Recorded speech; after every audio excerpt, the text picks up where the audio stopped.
야담 도깨비를 찾아주신 여러분 감사합니다. 오늘도 재밌는 이야기로 여러분을 즐겁게 해드리겠습니다. 그 전에 좋아요와 구독 버튼 꼭 부탁드립니다. 그럼 시작할게요.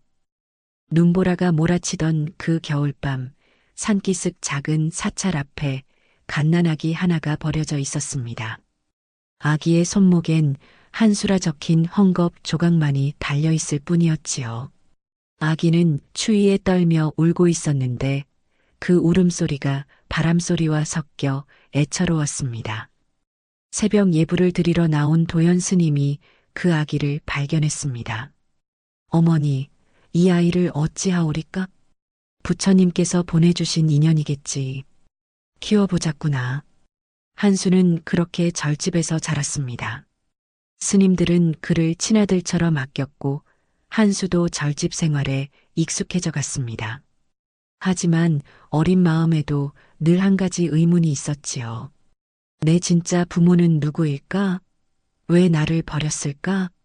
세월이 흘러 한수가 15이 되던 해, 그를 키워준 도연 스님이 갑작스레 병으로 세상을 떠났습니다. 임종을 앞둔 스님이 한수의 손을 꼭 잡고 말했습니다. 한수야, 이 세상에 버려진 것은 아무것도 없다. 모든 것에는 다 뜻이 있느니라.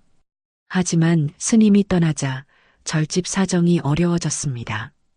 홀로 남은 한수를 거둔 건 마을 아래 살던 덕만 부부였습니다. 한수야, 이제부터 우리가 너의 부모다. 열심히 살아보자꾸나.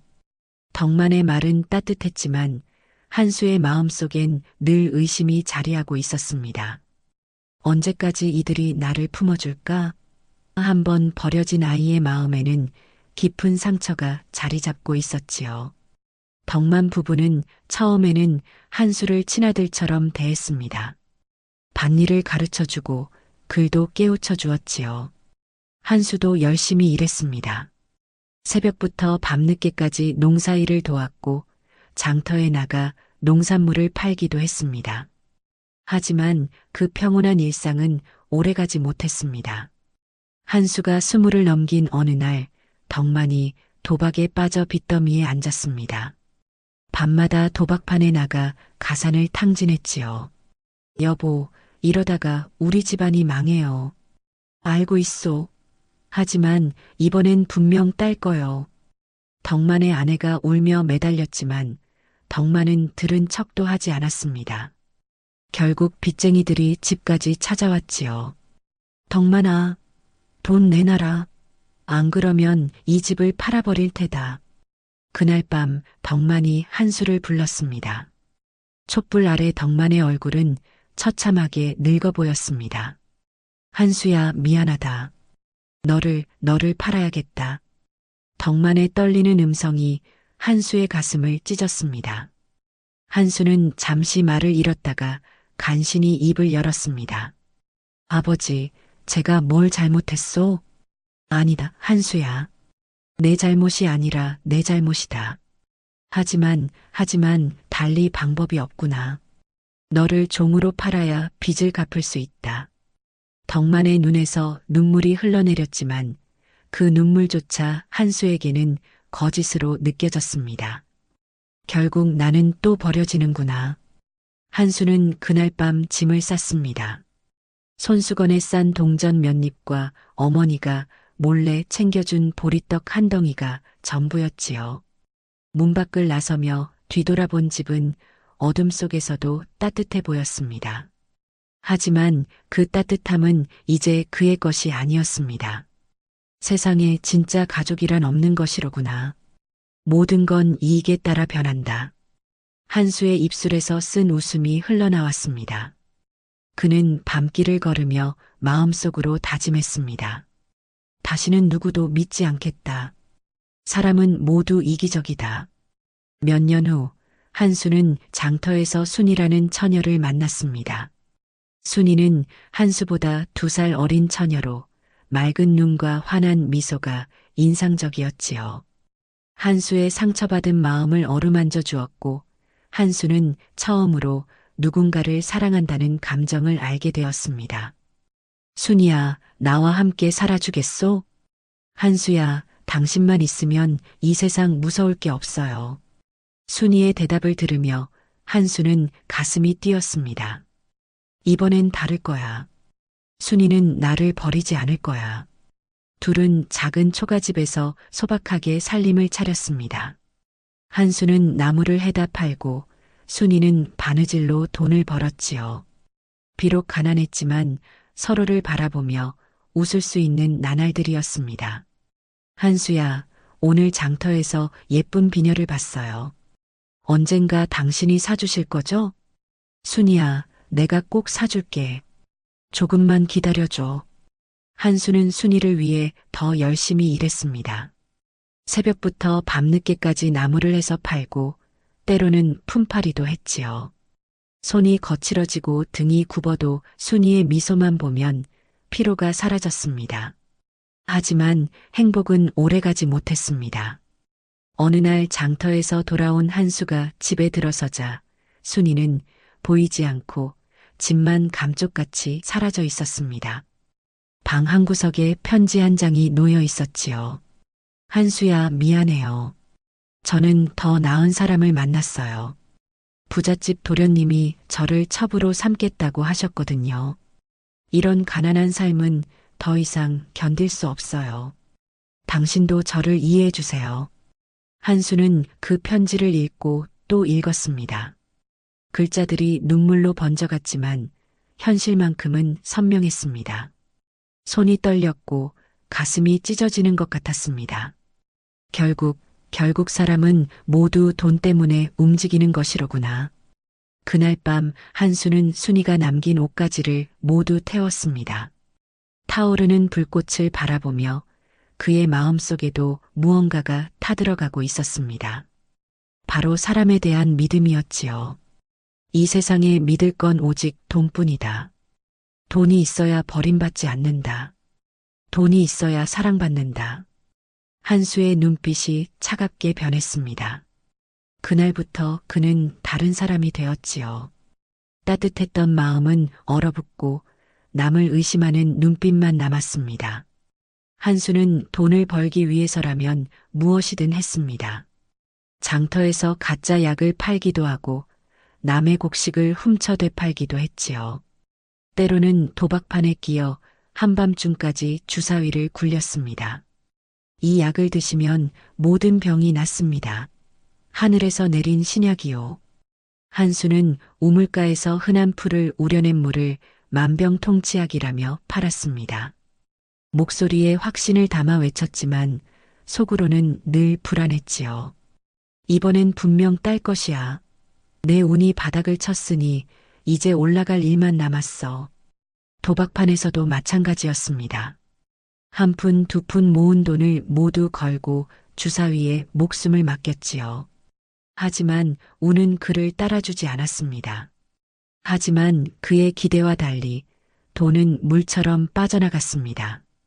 가짜 약이 들통나 봉변을 당하고 도박에서는 연거푸졌으며 곡식 장사도 망했지요. 이놈, 썩은 곡식을 팔았구나. 돈을 내놔.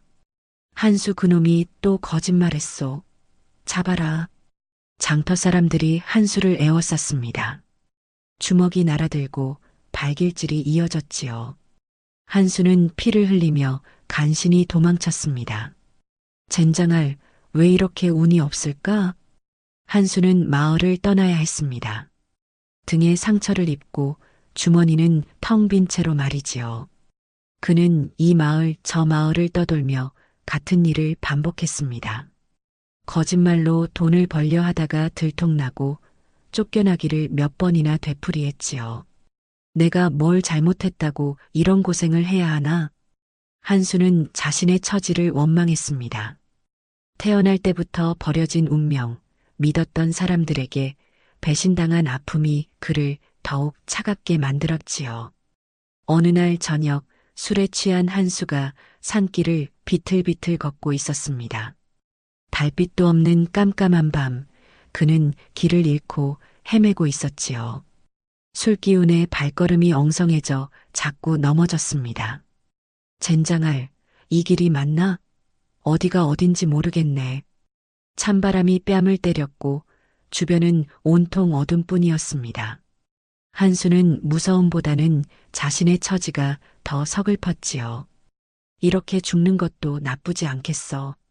어차피 내 인생에 좋은 일은 없었으니까. 그때였습니다. 어디선가 희미한 불빛이 보였습니다. 한수는 비틀거리며 그 불빛을 향해 걸어갔지요. 가까이 가보니 커다란 바위 아래서 3명의 노인이 모닥불을 피우고 앉아 있었습니다. 세 노인은 모두 흰 수염을 기르고 있었는데 첫 번째 노인은 눈이 밝고 지혜로워 보였고 두 번째 노인은 인자한 미소를 띠고 있었으며 세 번째 노인은 엄숙하면서도 신비로운 분위기를 풍겼습니다. 이런 깊은 산에 웬 어른들이. 젊은이, 이리 와서 불을 쬐어가거라. 첫 번째 노인이 한수를 불렀습니다. 한수는 경계심을 가지면서도 추위를 견딜 수 없어 불 가까이 다가갔지요. 고맙습니다, 어르신들. 그런데 이런 깊은 산에서 뭘 하고 계시오? 젊은이야, 내가 먼저 답해보거라. 너는 무엇을 찾아 이 산을 헤매고 있느냐? 두 번째 노인이 물었습니다. 한수는 잠시 머뭇거리다가 솔직하게 대답했습니다. 돈을 찾고 있소. 이 세상에서 돈만이 진짜요. 돈이 있어야 사람들이 나를 버리지 않소. 세 노인이 서로 의미심장한 눈빛을 교환했습니다. 그리고 세 번째 노인이 입을 열었지요. 젊은이의 마음이 많이 상했구나. 하지만 진정한 분은 돈에 있지 않다. 무슨 말씀이시오? 돈 없으면 사람들이 나를 버려요. 부모도 아내도 모두 돈 때문에 떠났소. 한수의 목소리에 분노가 섞였습니다. 그동안 쌓인 원망이 터져 나온 것이지요. 그럼 말해보거라. 정말로 돈을 많이 벌고 싶으냐? 첫 번째 노인이 다시 물었습니다. 그럼요. 만석 부자가 되고 싶소. 그러면 아무도 나를 무시하지 못할 거요. 그렇다면 들어보거라. 세 번째 노인이 신비로운 목소리로 말했습니다. 너에게는 만석 부자가 될 팔자가 있다. 하지만 그 부를 얻는 길은 내가 생각하는 것과 다르다.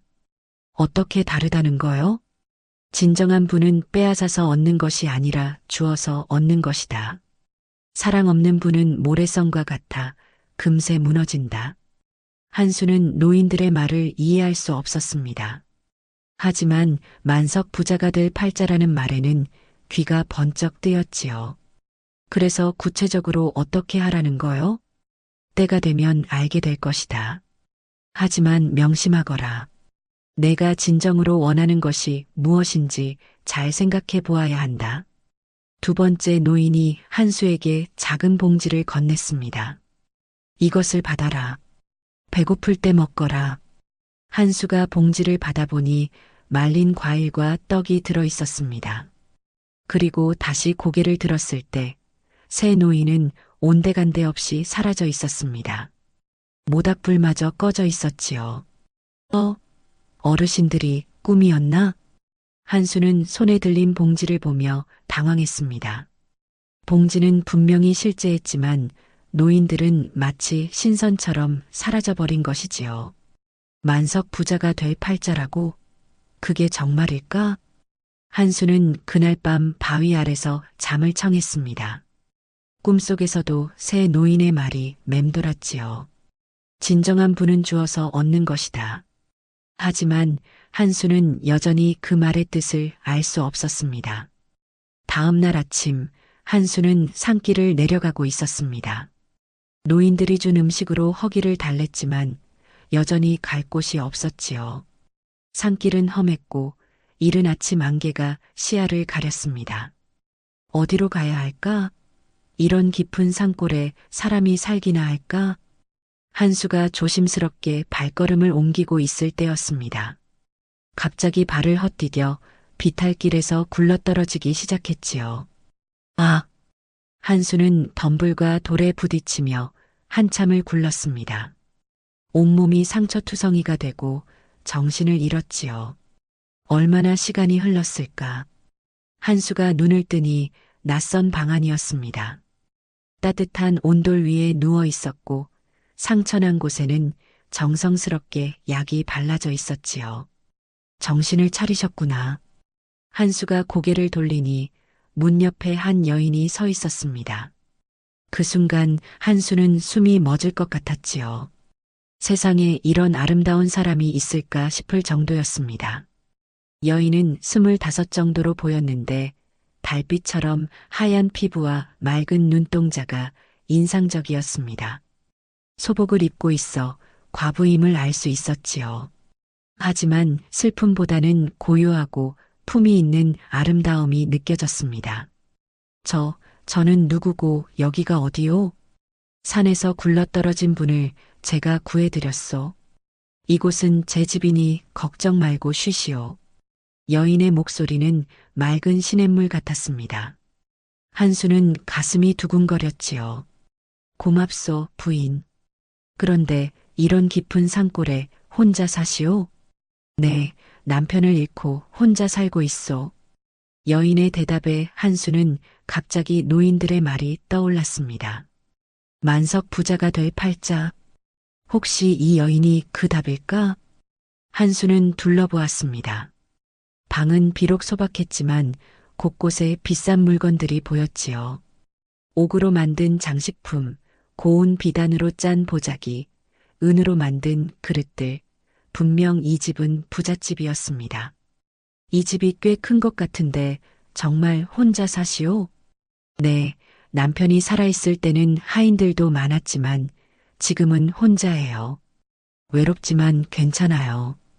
여인의 말에서 깊은 슬픔이 느껴졌습니다. 하지만 한수의 머릿속에는 다른 생각이 들어차고 있었지요. 이 여자를 내 것으로 만들면 부자가 될 수 있어. 노인들이 말한 게 이것일까? 한수는 자신의 생각에 놀랐습니다. 불과 몇 분 전까지만 해도 여인의 아름다움에 감동했는데 벌써 계산이 앞서고 있었지요. 부인의 성함을 여쭤봐도 될까요? 월하라고 하오. 월하, 아름다운 이름이군요. 저는 한수라고 합니다. 한수는 최대한 정중하게 인사했습니다. 월하도 고개를 살짝 숙여 인사를 받았지요. 한수님은 어떻게 이런 깊은 산까지 오셨소? 갈 곳이 없어 이곳저곳 떠돌다가 사실 저도 홀몸이요. 한수는 자신의 처지를 간략하게 설명했습니다. 월하는 동정어린 눈빛으로 바라보았지요. 그러셨군요. 힘드셨겠어요. 부인도 혼자 사시니 외로우실 텐데. 외롭긴 하지만 남편을 그리워하며 살고 있어요. 좋은 분이었거든요. 월하의 눈에 그리움이 스쳤습니다. 한수는 묘한 질투심을 느꼈지요. 죽은 남편에게 질투한다는 게 말이 안 되지만 어쩔 수 없었습니다. 상처가 다 낫기까지 며칠 더 쉬어가시오. 혼자 있는 것보다 낫겠어요.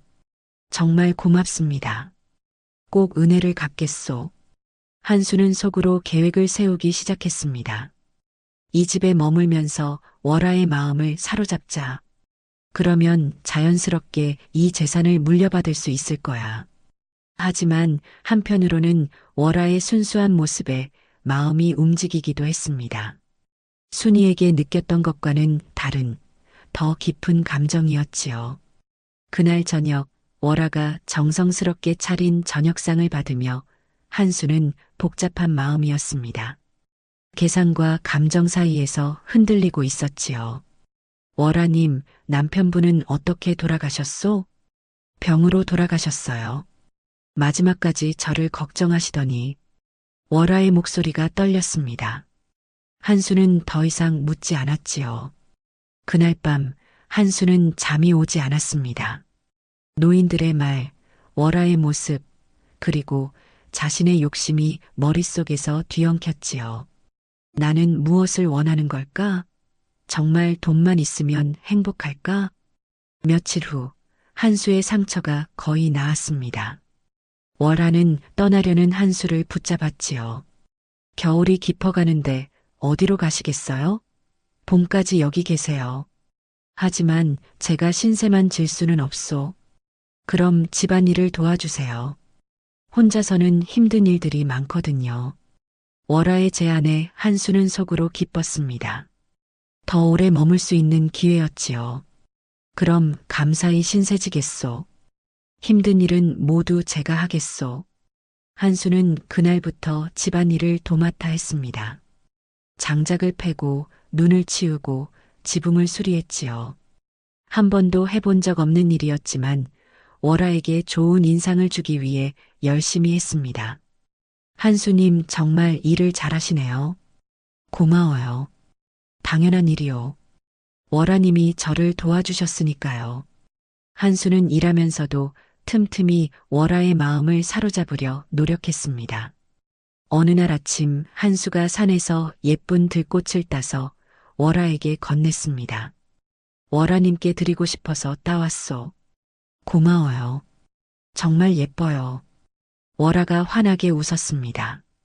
한수는 그 웃음에 가슴이 뛰었지요. 하지만 곧 자신을 다잡았습니다. 감정에 휩쓸리면 안 돼.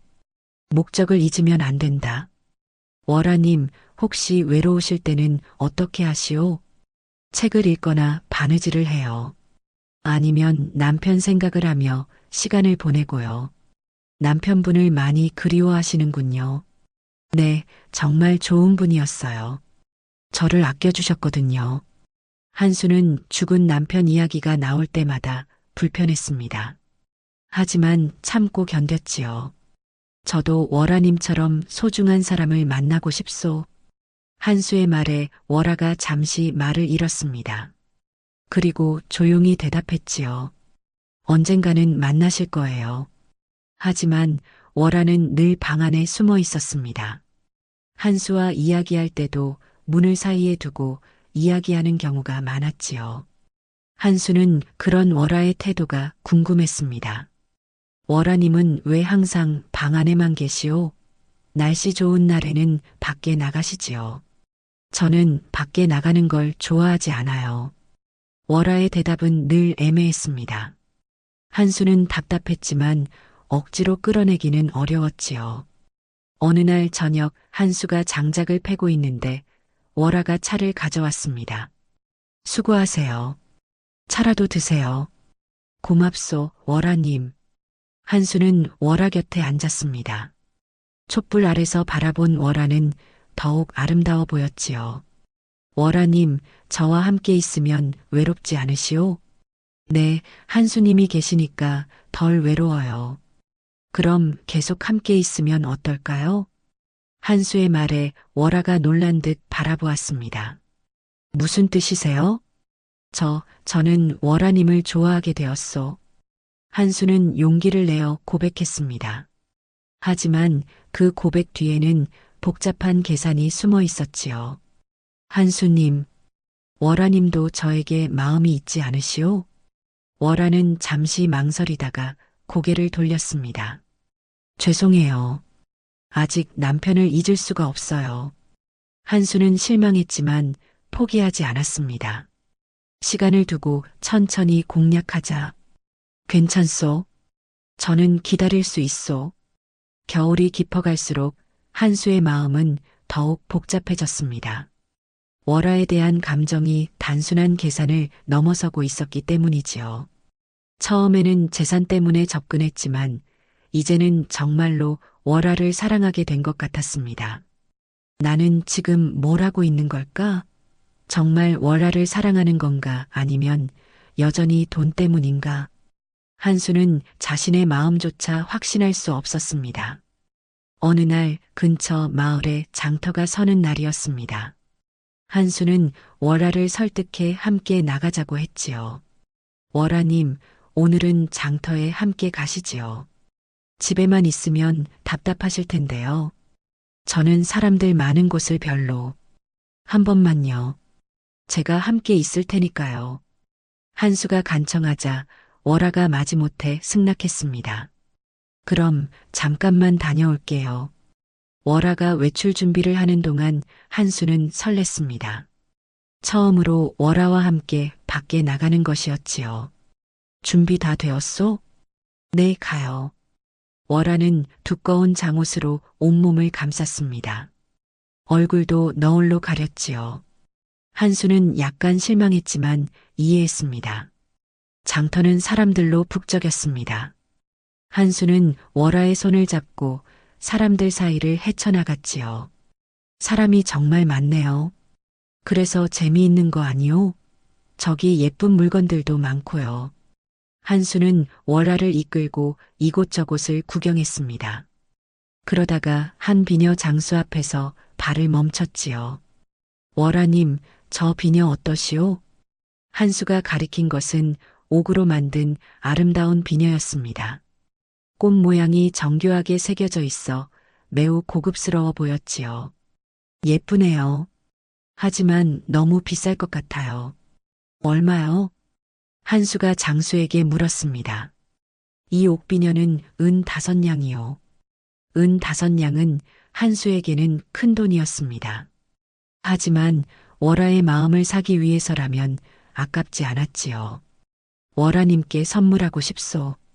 안 돼요. 너무 비싸요. 월화가 만류했지만 한수는 이미 결심했습니다. 괜찮소? 제가 사드리고 싶어서 그래요. 한수는 그동안 모아둔 돈을 모두 털어 비녀를 샀습니다. 그리고 월화에게 건넸지요. 받으세요. 월화님이 더 아름다워 보이실 거예요. 한수님, 월화는 감동한 듯 비녀를 받았습니다. 그리고 한수가 보는 앞에서 너울을 벗고 비녀를 꽂았지요. 그 순간 한수는 숨을 멈췄습니다. 월화의 진짜 모습을 본 순간이었지요. 상상했던 것보다 훨씬 더 아름다웠습니다. 옥비녀가 그녀의 아름다움을 더욱 돋보이게 했지요. 정말 정말 아름다우시오. 한수의 진심 어린 말에 월화가 처음으로 환한 미소를 지었습니다. 그 미소를 보는 순간 한수는 자신의 마음이 완전히 변했음을 깨달았지요. 아, 나는 정말로 월화를 사랑하고 있구나. 돈이 아니라 진짜로. 하지만 동시에 죄책감도 밀려왔습니다. 처음 접근할 때의 계산적인 마음이 떠올랐기 때문이지요. 월화님, 저는 한수가 무언가 말하려던 순간 월화가 다시 너울을 썼습니다. 집으로 돌아가요. 사람들이 너무 많아요. 네, 그럼 돌아가지요. 돌아가는 길에 월화는 계속 비녀를 만졌습니다. 기뻐하는 모습이 분명했지요. 한수도 뿌듯했지만 한편으로는 혼란스러웠습니다. 내가 진정으로 원하는 건 뭘까? 월화의 사랑인가 아니면 여전히 그녀의 재산인가? 그날 밤 한수는 잠들지 못했습니다. 재산을 위한 욕심과 월화에 대한 진정한 사랑 사이에서 흔들리고 있었지요. 그는 자신도 모르게 사랑이라는 감정에 빠져들고 있었습니다. 봄이 가까워오고 있었습니다. 마을에서는 연등 축제가 열린다는 소식이 들려왔지요. 한수는 월화에게 함께 가자고 제안했습니다. 월화님, 연등 축제에 함께 가시지요. 아름다운 구경이 될 거예요. 연등 축제요? 월화의 목소리에 그리움이 섞여 있었습니다. 남편과 함께 갔던 기억이 나네요. 정말 아름다웠어요. 그럼 더욱 가야 하는 거 아니오? 좋은 추억을 떠올리실 수 있잖아요. 한수의 설득에 월화가 고개를 끄덕였습니다. 그래요. 한번 가봐요. 연등 축제가 열리는 날 저녁 두 사람은 마을로 향했습니다. 월화는 한수가 선물한 옥비녀를 꽂고 있었지요. 와, 정말 장관이네요. 마을 전체가 연등으로 밝혀져 있었습니다. 하늘에는 수백 개의 연등이 떠올라 별처럼 반짝였지요.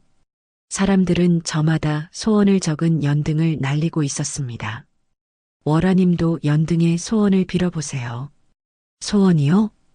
월화가 잠시 망설이더니 연등 하나를 샀습니다. 그리고 무언가를 적기 시작했지요.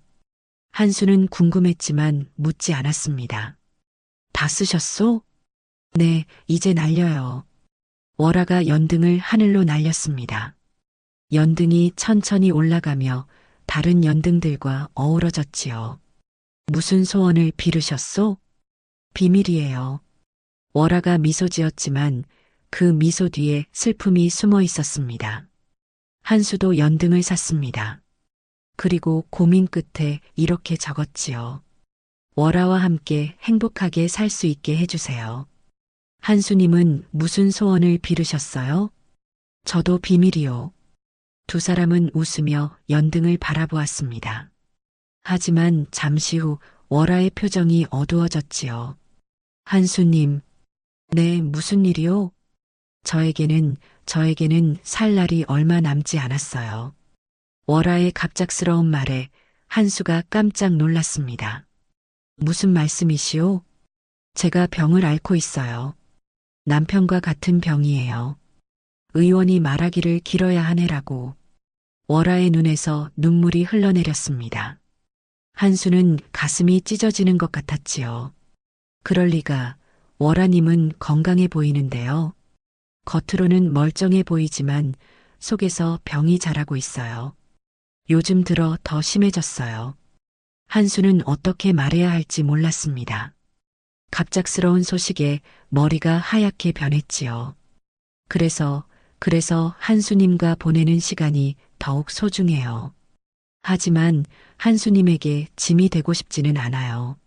무슨 말씀을 하시는 거요? 한수는 말을 잇지 못했습니다. 재산을 얻을 기회가 오히려 고통으로 다가오고 있었지요. 월화를 잃는다는 생각에 가슴이 아팠습니다. 월화님, 제가 좋은 의원을 찾아보겠소. 분명 치료법이 있을 거예요. 고마워요. 하지만 이미 여러 의원을 찾아봤어요. 모두 같은 말을 하더라고요. 월화의 목소리에 체념이 섞여 있었습니다. 그래도 포기하면 안 되죠. 기적이 일어날 수도 있잖아요. 한수는 월화의 손을 꼭 잡았습니다. 그 순간 그는 깨달았지요. 자신이 월화를 얼마나 사랑하고 있는지를. 나는 월화의 재산이 아니라 월화 자체를 사랑하고 있어. 그녀를 잃는다는 건 생각할 수도 없어. 그날 밤 집으로 돌아온 후 한수는 밤새 잠들지 못했습니다. 월화의 병에 대한 걱정과 자신의 진심에 대한 깨달음이 뒤섞였지요. 몇 주가 지나자 월화의 병세가 급격히 악화되었습니다. 기침이 심해지고 밥도 제대로 먹지 못했지요. 한수는 미칠 것 같았습니다. 월화님, 약이라도 드세요. 고마워요. 하지만 소용없을 것 같아요. 월화의 얼굴은 하얗게 질려 있었고 목소리도 약해져 있었습니다. 어느 날 밤 월화가 갑자기 피를 토하고 쓰러졌습니다. 월화님, 월화님. 한수가 월화를 부르며 흔들었지만 의식을 잃은 상태였습니다. 한수는 급하게 월화를 침대에 눕히고 젖은 수건으로 이마를 닦아주었지요. 죽으면 안 돼요. 제발 죽으면 안 돼요. 한수는 월화의 손을 잡고 울었습니다. 그제야 깨달았지요. 자신이 얼마나 월화를 사랑하고 있는지를. 내가 뭘 했던 거지? 처음에는 돈 때문에 접근했는데 이제는 월화 없이는 살 수 없어. 한수는 후회와 절망에 빠졌습니다. 자신의 계산적인 마음이 부끄러웠고 월화를 잃을 수도 있다는 생각에 견딜 수 없었지요. 새벽이 되어서야 월화가 깨어났습니다. 한수님? 월화님, 정말 다행이에요. 얼마나 걱정했는지 몰라요. 죄송해요. 걱정 끼쳐드려서.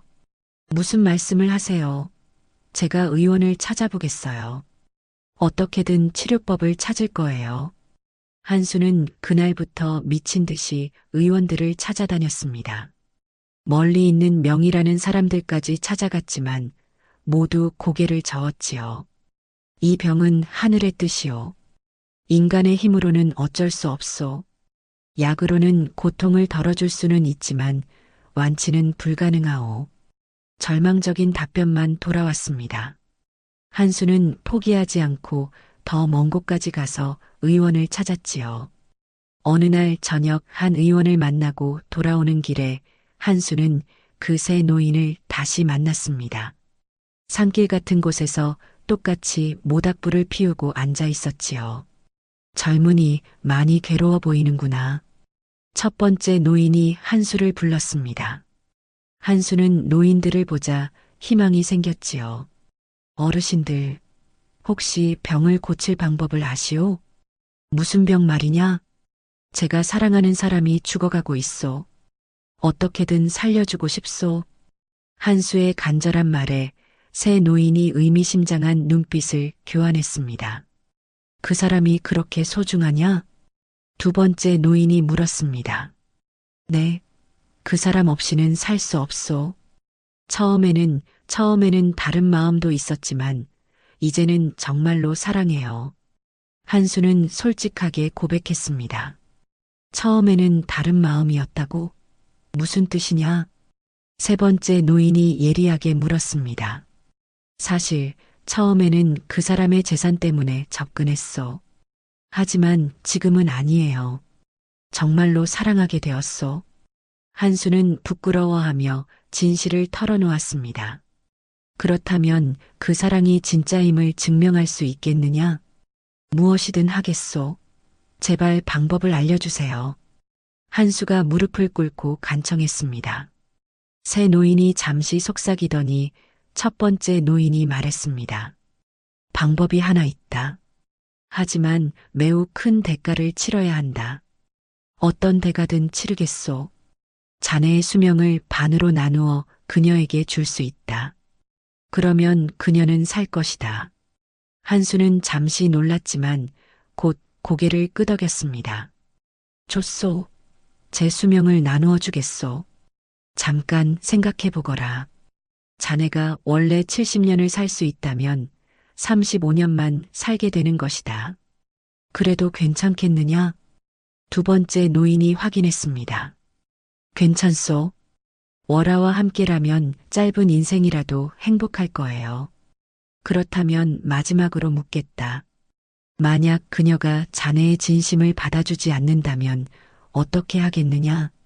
세 번째 노인의 질문에 한수는 잠시 망설였습니다. 하지만 곧 대답했지요. 그래도 상관없소. 그녀가 행복하기만 하면 돼요. 좋다. 그럼 자네의 수명을 나누어 주겠다.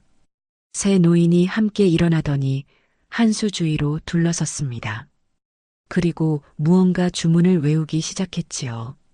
한수는 갑자기 가슴이 아파왔습니다. 마치 심장이 두 개로 나뉘는 것 같은 느낌이었지요. 잠시 정신을 잃었다가 깨어보니 노인들은 사라져 있었습니다.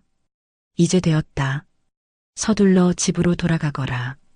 어디선가 노인들의 목소리가 들려왔습니다. 한수는 급하게 집으로 달려갔지요. 집에 도착한 한수는 놀라운 광경을 목격했습니다. 월화가 침대에서 일어나 방 안을 걸어다니고 있었지요. 월화님, 한수님, 어디 갔다 오세요? 갑자기 몸이 좋아졌어요. 월화의 얼굴에 생기가 돌아와 있었습니다. 기적처럼 건강을 되찾은 것이지요. 정말 다행이에요. 한수는 월화를 껴안고 기뻐했습니다. 하지만 동시에 자신이 해야 할 일이 있다는 것을 알고 있었지요. 월화님, 제가 할 말이 있어. 무슨 말이에요? 한수는 깊은 숨을 쉬고 용기를 냈습니다. 사실 저는 처음에 순수한 마음으로 월화님께 접근한 게 아니었어. 무슨 뜻이에요? 처음에는 월화님의 재산 때문이었어. 노인들이 만석 부자가 될 팔자라고 해서 월화님을 통해 부자가 되려고 했어. 월화의 얼굴이 충격으로 굳어졌습니다. 그럼 저에 대한 마음도 거짓이었던 거예요?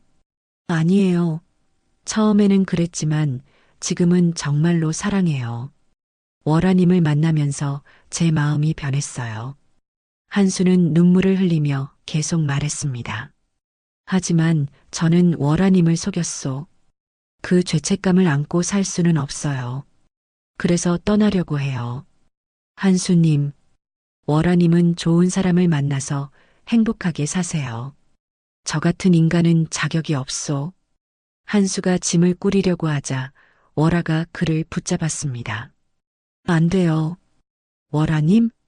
처음 마음이 어땠든 상관없어요. 저를 위해 목숨까지 걸고 의원을 찾아다니던 모습을 봤어요. 그게 거짓일 리 없어요. 월아의 눈에서 눈물이 흘러내렸습니다. 그리고 저도 고백할 게 있어요. 무엇을요? 저는 처음부터 한수님의 마음을 알고 있었어요. 하지만 외로워서 모른 척 했어요. 한수가 놀란 표정을 지었습니다. 그럼, 네, 저도 처음에는 순수하지 못했어요. 하지만 함께 지내면서 한수님의 진심을 느낄 수 있었어요. 두 사람은 서로를 바라보며 웃었습니다. 진실을 털어놓고 나니 마음이 한결 가벼워졌지요. 그럼 이제 정말로 새로 시작해봐요. 네, 월아님. 저는 월아님을 진심으로 사랑해요. 저도 한수님을 사랑해요. 두 사람은 포옹했습니다. 그리고 그해 가을 정식으로 혼례를 올렸지요. 결혼 후 한수는 놀라운 사실을 알게 되었습니다. 월아의 집에는 상상했던 것보다 훨씬 많은 재산이 있었던 것이지요. 창고에는 쌀과 보리가 산더미처럼 쌓여 있었고 비단과 옥, 은으로 만든 보물들이 가득했습니다. 정말로 만석 부자가 된 것입니다. 하지만 한수는 그 재산을 자신만을 위해 쓰지 않았습니다. 가난한 이웃들을 도왔고 고아들을 거두어 키웠지요. 자신이 어릴 때 겪었던 고통을 다른 아이들이 겪지 않도록 했습니다. 한수야, 당신이 변했어요. 정말 좋은 사람이 되었어요. 월아 당신을 만나서 그래요. 당신이 저를 변화시켜 주었어요. 우리 모두 서로를 변화시킨 거예요. 한수와 월아는 마을에서 가장 존경받는 부부가 되었습니다. 가난한 사람들이 찾아오면 언제나 따뜻하게 맞아주었고 병든 사람들을 위해 약값을 대주기도 했지요. 어느 날 한수는 다시 그 새 노인을 만났습니다. 이번에는 자신의 집 마당에서였지요. 젊은이, 만족하고 있느냐? 첫 번째 노인이 물었습니다. 네, 어르신. 정말 행복해요. 월아와 함께 있으니 세상에 부러울 게 없어요. 그럼 후회는 없느냐? 자네의 수명이 절반으로 줄어든 것을 두 번째 노인이 물었습니다. 전혀 후회하지 않아요. 오히려 감사해요. 진정한 사랑이 무엇인지 알게 해주셨으니까요. 한수는 진심으로 대답했습니다. 그렇다면 마지막 선물을 하나 더 주겠다. 세 번째 노인이 말했습니다. 자네가 베푼 사랑과 나눔의 대가로 자네의 수명을 원래대로 돌려주겠다. 그런데 그럴 필요 없어요. 저는 지금도 충분히 행복해요. 한수가 사양하자 노인들이 웃었습니다. 그 마음이 바로 진정한 부자의 마음이다. 자네는 이제 진짜 만석 부자가 되었구나. 만석 부자요? 그렇다. 재산만 많은 것이 부자가 아니다. 사랑을 나누고 남을 도우며 감사할 줄 아는 마음, 그것이 진정한 부다. 첫 번째 노인이 설명해 주었습니다. 자네는 돈을 얻으려고 시작했지만 결국 돈보다 소중한 것을 얻었다. 그것이 바로 진정한 만석이다. 두 번째 노인이 덧붙였습니다. 그리고 자네가 베푼 사랑과 나눔은 세상을 더욱 아름답게 만들었다. 그것이야말로 가장 큰 보물이 아니겠느냐? 세 번째 노인이 마지막으로 말했습니다. 한수는 깊이 절했습니다. 어르신들 덕분에 깨달았어요. 진정한 부는 가진 것이 아니라 나누는 것에서 나온다는 걸요. 세 노인이 고개를 끄덕이며 사라져갔습니다. 그리고 그들이 사라진 자리에는 작은 편지 하나가 남아 있었지요. 한수야, 이제 자네가 다른 이들에게 깨달음을 나누어 주거라. 그것이 자네의 사명이다. 한수는 그 편지를 읽고 깊이 감동했습니다. 그리고 월아와 함께 더욱 열심히 이웃을 도우며 살았지요. 몇 년 후 한수와 월아 사이에는 예쁜 아이들이 태어났습니다. 한수는 아이들에게 항상 이렇게 말해주었지요. 얘들아, 기억해라. 진정한 부는 돈이 아니라 사랑이다. 남을 돕고 나누고 감사하는 마음이 가장 큰 보물이란다. 아이들은 아버지의 말을 가슴 깊이 새겼습니다. 그리고 자라서도 부모처럼 남을 돕는 착한 사람들이 되었지요. 한수는 평생 월아와 함께 행복하게 살았습니다. 비록 처음에는 욕심으로 시작했지만 결국 진정한 사랑을 찾았고 그 사랑을 통해 진정한 부자가 된 것이지요. 마을 사람들은 한수와 월아를 사랑의 부부라고 불렀습니다. 그들이 보여준 사랑과 나눔의 모습은 많은 사람들에게 감동을 주었기 때문이지요. 여러분, 결국 한수가 얻은 것은 불로불사나 황금이 아니었습니다. 바로 사람의 마음이었지요. 처음에는 돈 때문에 접근했던 한수였지만 월아와 함께 보낸 시간을 통해 진정한 사랑이 무엇인지 알게 되었습니다. 그리고 그 사랑은 돈으로는 살 수 없는 가장 소중한 보물이었지요. 한수는 자신의 수명까지 나누어 줄 정도로 월아를 사랑하게 되었고 그 진심이 기적을 만들어냈습니다. 하지만 진짜 기적은 한수의 마음이 변한 것이었지요. 새 노인이 말했듯이 진정한 부는 가진 것이 아니라 나누는 것에서 나옵니다. 한수는 자신의 재산을 이웃과 나누며 진정한 만석 부자가 되었습니다. 욕심으로 시작한 만남이었지만 사랑으로 완성된 이야기. 그리고 그 사랑이 더 큰 사랑으로 번져나가 세상을 따뜻하게 만든 이야기입니다. 여러분도 기억하시기 바랍니다. 진정한 부는 돈이 아니라 사랑과 나눔에 있다는 것을. 그리고 진실한 마음으로 사랑할 때 그 사랑은 반드시 기적을 만들어낸다는 것을 말이지요. 오늘의 이야기는 여기서 마칩니다. 함께 해주셔서 고맙습니다.